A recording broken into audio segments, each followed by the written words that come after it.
I'm here at beautiful Sydney Harbour at Mrs Macquarie's chair. And as I look out here on the harbour and I can see all the beautiful houses on the other side, the people in their boats with their spinnakers full sailing on this wonderful Saturday, as I look past Fort Denison to the suburbs at the north and then behind me to the city with all it represents of economic wealth and prosperity and progress, I can really understand why people have called Australia the lucky country. This really does seem like a wonderful place to be. Of course, it hasn't always been that way. Back on the 26th of January 1788, sailing right past this very spot was the first fleet with Governor Phillip, and they just landed back over that way into Sydney Cove. And as they came, I don't think they would have thought it was the lucky country. They arrived with 6 rabbits, 7 horses and 7 cows. There were 29 sheep and 74 pigs, and that was to supply a colony of just over 1,000 white settlers, 2/3 of whom were convicts. Well, after 2 years, by 1790, it was really touch and go whether they would be staying at all, because they were facing starvation and they nearly gave up and went home. I think if you'd have asked Governor Phillip back then if this seemed like the lucky country, he probably would have laughed at you. Farewell to old England forever. Farewell to my rum cows as well. Farewell to the well-known Old Bailey, where I used for to cut such a swell, singing tooralai, ooralai, adity, singing tooralai, ooralai, eh, singing tooralai, ooralai, adity, we're bound for Botany Bay.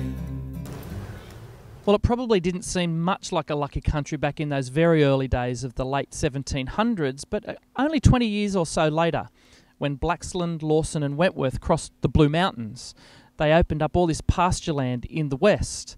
And then all the work done by early sheep breeders such as Samuel Marsden and John MacArthur in particular came to fruition when all of those pasture lands were opened up, and then Australia was able to really ride on the sheep's back, as it were, where we've been blessed by the economic success and the prosperity brought through the sheep industry.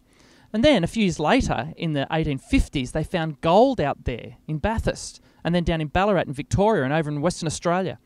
And we've been really riding on the prosperity of those times ever since, with the natural resources and the agriculture that Australia can offer. It's really made us into the lucky country that we are today.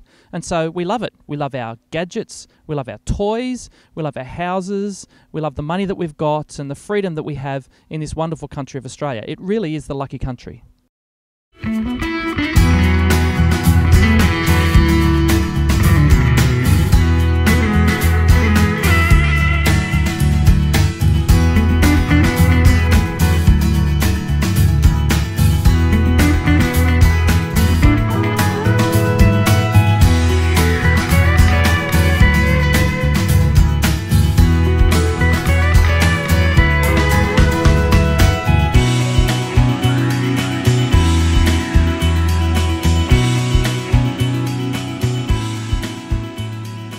Matthew chapter 6 verses 19 and 20 says, "Do not store up for yourselves treasures on earth, where moths and vermin destroy and where thieves break in and steal.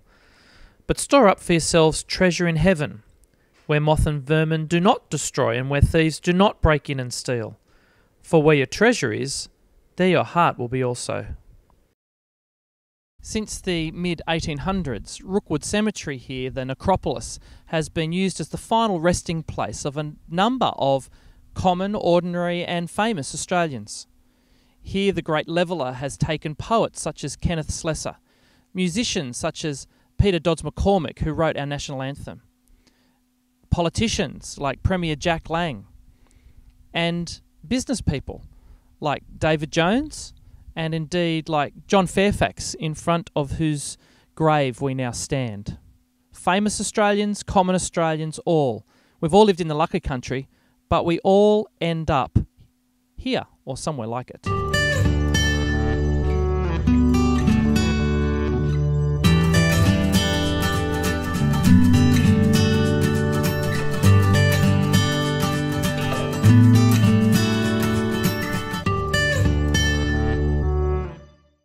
Well, I don't want to be too morbid today. I want to encourage us to enjoy the blessings of this lucky country. There's nothing wrong with the things in and of themselves that this nation can offer to us. The great enjoyable outdoors, the wonderful provisions that are ours just simply because we live in Australia.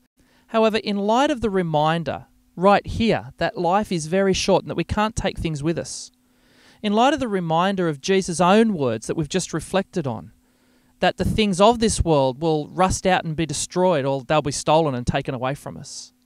In light of all of that, an Australian today who wants to have a fair Dinkum faith has to ask themselves a question. What do I think is most important? What am I striving for? What am I longing for? Where is my treasure? Because there my heart will be also. If you want to be a person of fair Dinkum faith, where is your treasure?